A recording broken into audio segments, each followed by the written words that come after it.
Hello, everybody. Welcome back to my channel. Let's get into it.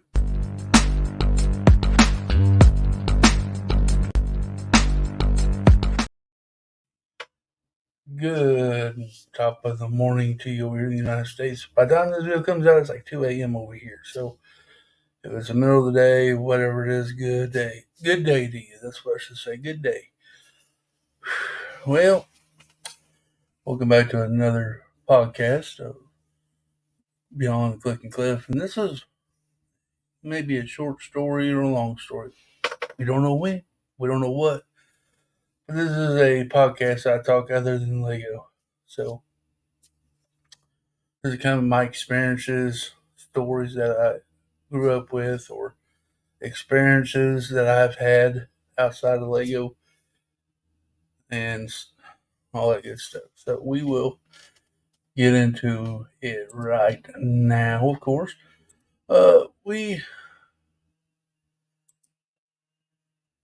Pardon, there's somebody out mowing it this early. I don't know why. But if you hear that, I'm sorry. It'll just be ASMR for y'all.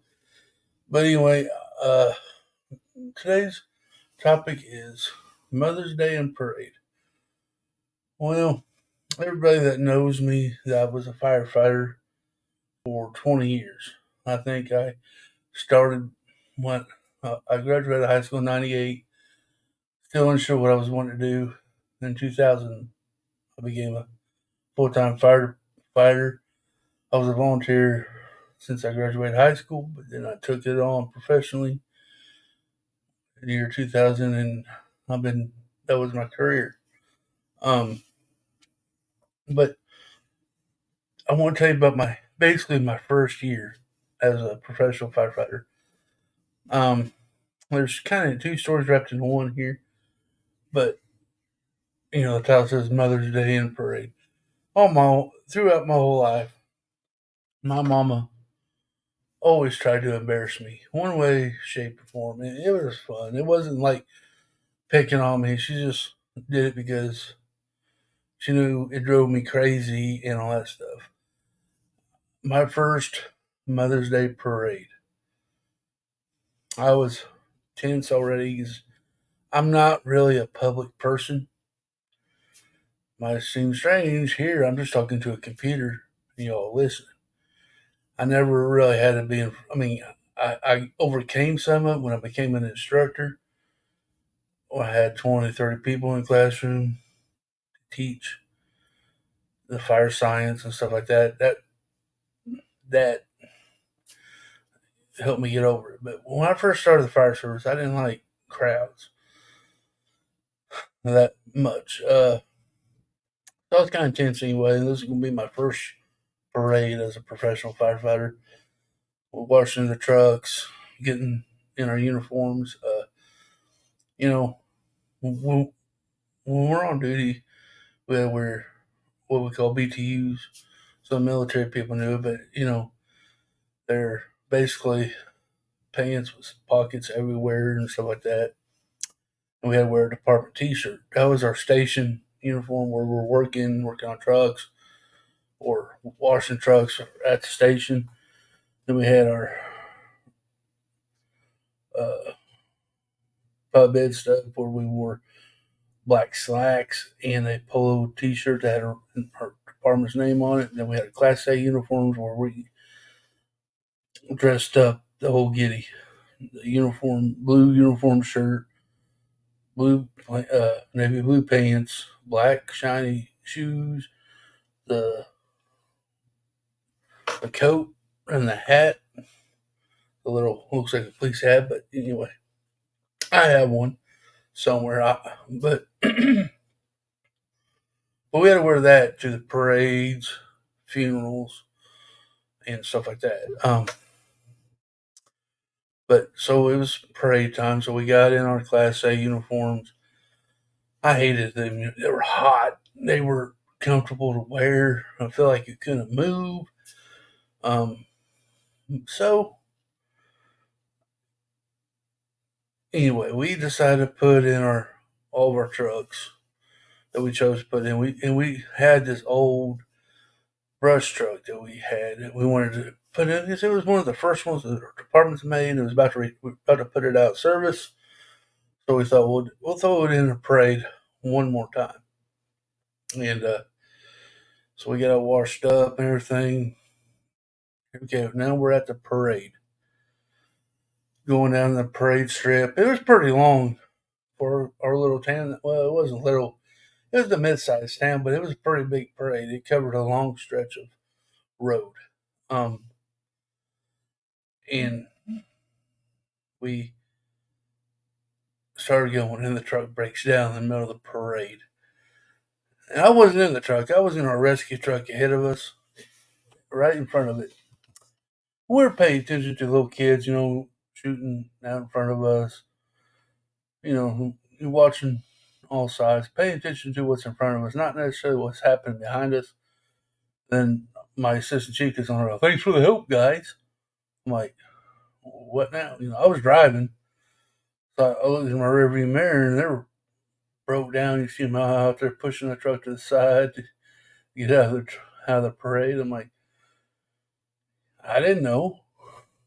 We got back to the station and we got in trouble. Well, you should be what helped us out. I'm like, I was paying attention in front of me. I wouldn't run over no kids, and I didn't see no. But I didn't, back here behind me. So I figured when I looked, you all had it covered. But listen, that was one story. Now here's the funny part of the story. We had another parade, a few months down the road. Same scenario. Not the truck breakdown, but getting stuff ready and going to and going through the parade. And my mom was there. Had some family, my wife, everybody there watching. You know, and I was on my engine that day. I was in the back of the engine, hanging on the back, throwing out candy. You know, stuff like that. We always threw out candy. It was fun. Um, Boy, I tell you what, going around the bend and I hear a voice out in the crowd. Looky there, it's my baby boy. I look over, there's my mom. I'm like, what are you doing? Oh my goodness. I think the whole town heard it, but especially my boss, my chief, and my assistant chief. Oh my land, you should hear the radio traffic after that. We had call out numbers. He was R1, so he was a chief. R1 to everybody, mama's baby boys on back of the truck, and I mean it went viral over the channel. Well, we had other departments there too. It wasn't just my town. Every time we had a parade, we invite the surrounding towns to join in the parade, and they bring the fire trucks, and we all have this what we call a mutual aid channel, and that's what we ran off of during the parade. And I mean, I had surrounding towns hollering back, "Hey, I seen that mama's baby boy there on the back of the truck." I'm like, "Oh my goodness!" And I was still well, I was a rookie then. You gotta have my probationary period, but I'm like, "Oh my goodness!" If you saw my face was red. I mean, beet red. I was embarrassed. I was a little mad at my mom. We got back to the station. I called my mom up on her cell phone. I said, "What were you thinking?" She goes, "What?" Yelling that out. And now I got all the fire departments starting here to call me Mama's baby boy. She laughed. She goes, "Well, growing up, you embarrassed me a lot of times. It's my turn to pay you back." I said, "No, no, no, no, no." So every time we had a call, we would go to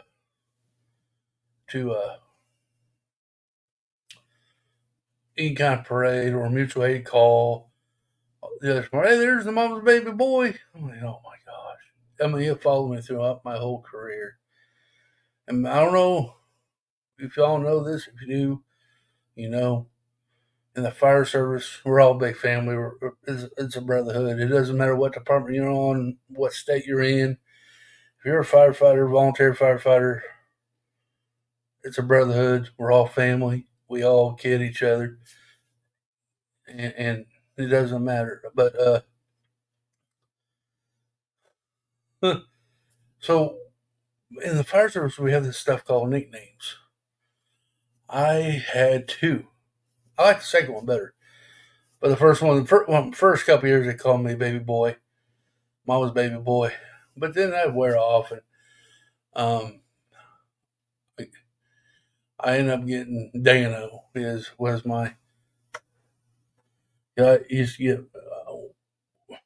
when there was something happening. It's like especially on scene. I used to give the highway patrolman a hard time, and I remember one wreck scene that it was a drunk driver got in a wreck. We knew he was drunk. And I wanted the highway patrolman, and I told him book him. And then therefore he goes, "What are you, Dan? Dano? Book him, Dano." And that's how I got my nickname on that. But just say we had a bunch of praise. Other than that, they turned out fine. We had fun doing them. Something different throughout the day. We get camaraderie where we can hang out with other fire departments. And when we get on the parade, we usually met back at our station with all the surrounding fire departments, and we'd have a cookout. Some had to go back to their station due to a call or whatever, but people get in the parade. The fire department always got back to our fire station, and we had a cookout for lunch, and we fed the following departments that was there, and they could stay, and we had a good old time. Um, but usually, but most of the time they turn out okay. I think there's only one parade where we had a breakout because we had a fire call. We had to leave the parade, and that was always exciting. But other than all, the parades went pretty well, pretty good. Now, but yeah, my mama always tried to embarrass me. There's some time where we were at a football game when I was growing up earlier in life.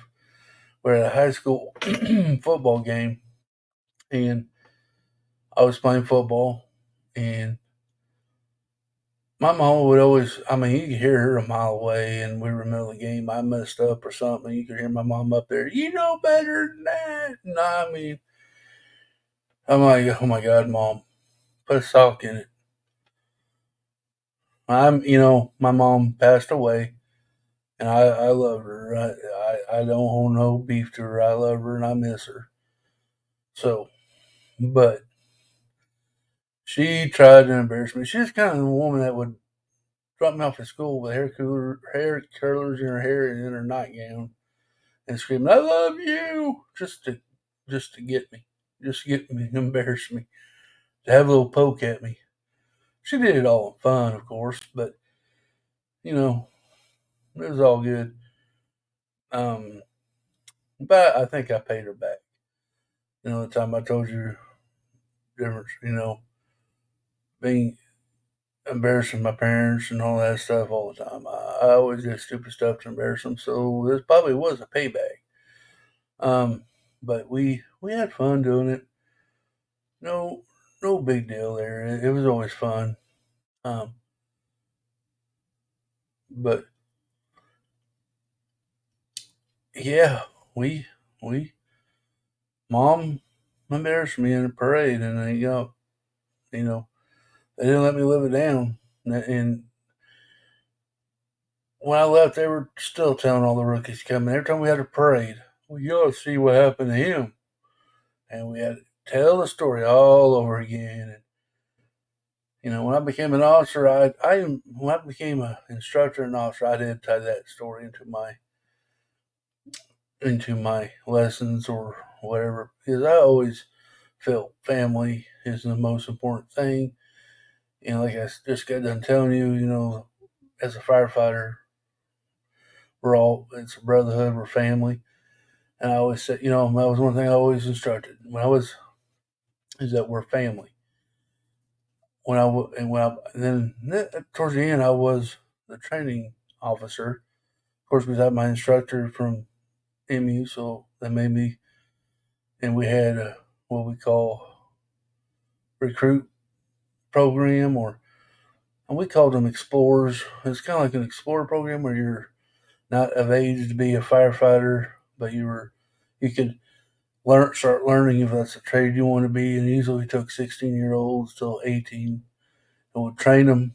Then we'll graduate them, send them off to school, and then they would hire them on the fire department, and we'd do that. That's how we would fill our spots that was open. And when I was in charge of that, I did. That was one of the first lessons I always did. Is look, when you join this business, you're not joining just a job. You're joining a brotherhood. You're family. You know, you're going to accept us as part of your family, and we're going to accept you. So that was one of the first lessons that I did in the training program.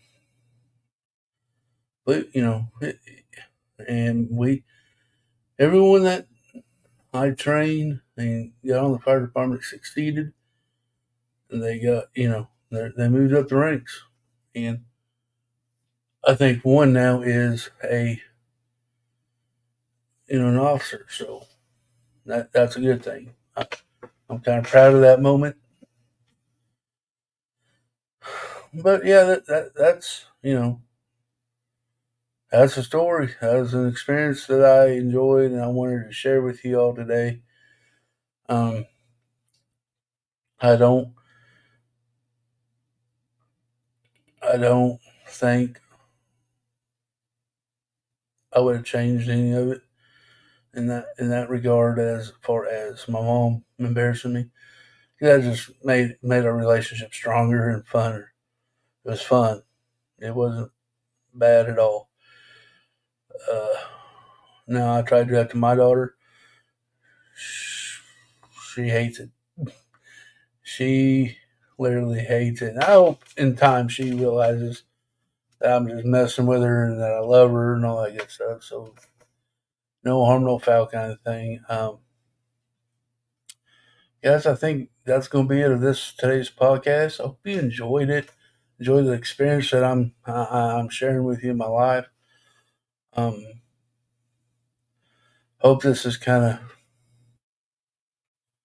of a leisure talk with you and get you a little chuckle in while you're at work or driving or doing whatever you're doing in the background. That you're kind of finding this stuff kind of entertaining, or at least something to do. But I think this is going to be the end of it today. Hope you enjoyed it. If you do, hit that like button. Leave me a comment. Let me know if your mama embarrassed you. If they do, let it down and I'll share it with the class next week. But guys, remember, be kind, be nice to one another, and I will catch you again on the next one. Take care.